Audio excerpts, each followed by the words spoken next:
ईश्वर तुम्हें कुछ देकर के अपना बनाना नहीं चाहता। ऐसा मत सोच लेना कि उसकी दुकानदारी में कुछ कमी पड़ रही है, वो तुम्हें कुछ दे तब तुम्हारी आस्था जुड़ेगी उसके प्रति। ऐसे दुकानदारी बढ़ाए तो पूरी दुनिया की मनोकामना पूरी कर दे, पूरी दुनिया उसकी दीवानी हो जाएगी। लेकिन ये प्रकृति के या ईश्वर के खिलाफ है।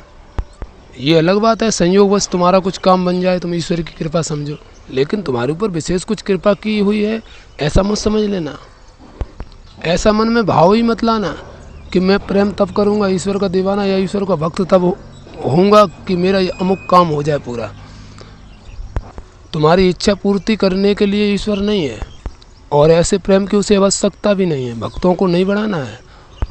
और सच तो ये है कि तुम उसके भक्त बनो या उसके खिलाफ हो जाओ, उसका कुछ बनता और बिगड़ता नहीं है।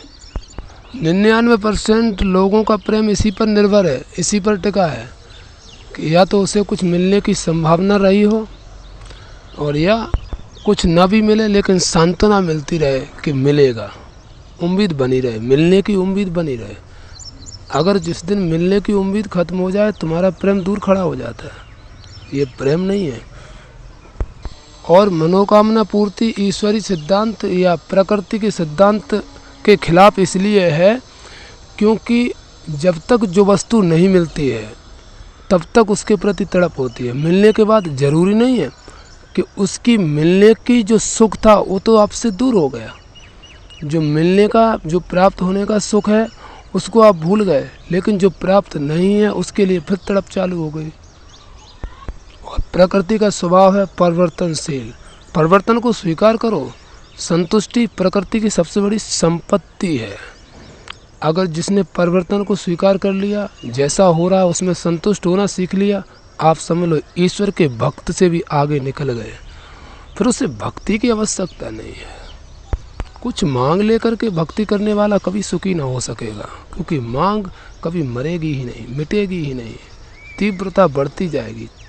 जितना मिला उससे ज़्यादा मांगने की उम्मीद और बढ़ेगी और बढ़ेगी। और ये मनुष्य की बहुत बड़ी भूल है कि भगवान को हम भक्ति से राजी करेंगे तो भगवान हमारा अमुक कार्य कर देगा, और ऐसा कभी होता नहीं है। बनता ही नहीं रहता है। प्रकृति के सिद्धांत में है बनना है तो बिगड़ना भी है, जो आया है वो जाना भी है, जो प्रकट हुआ है उसे मिटना है। हानि लाभ आपको दोनों में संतुष्टि रखनी पड़ेगी, आपको संतुष्ट होना पड़ेगा यदि ईश्वर के सिद्धांत के अनुकूल चलना है तो। मनोकामना की पूर्ति के लिए यदि भक्ति करते हो तो आज ही भक्ति छोड़ दो। मैं तो कहता हूँ कोई मतलब नहीं है। कुछ मिलने की उम्मीद से तो कुत्ता भी अपने मालिक को प्रेम करता है। फिर आप में और कुछ कुत्ते में या नास्तिक सब किस क्या अंतर हुआ? अज्ञानी भी लोग यही सोचते हैं। अरे मिलना तो दूर की बात है कि मिलने की खाली दिलासा मिले, वहाँ भी लोग लाइन लगा देते हैं।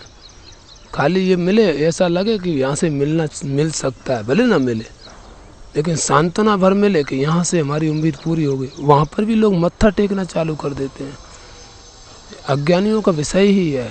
लेकिन आप ज्ञानी हो अगर, तो मिलने की चाह से भक्ति मत करो।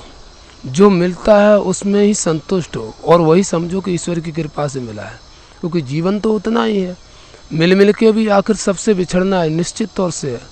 पानी का बलबूला है जीवन सब कहते हैं, लेकिन मानने को स्वीकार करो, कोई बुलबुला जल्दी फूटता है तो कोई देर में फूटता है, फूटते सभी है, निश्चित है। तो मिल के भी इकट्ठा कर के भी सारे से बिछड़ोगे, उससे अच्छा मिला गया आखिरी में सब गया। जयराम जी की।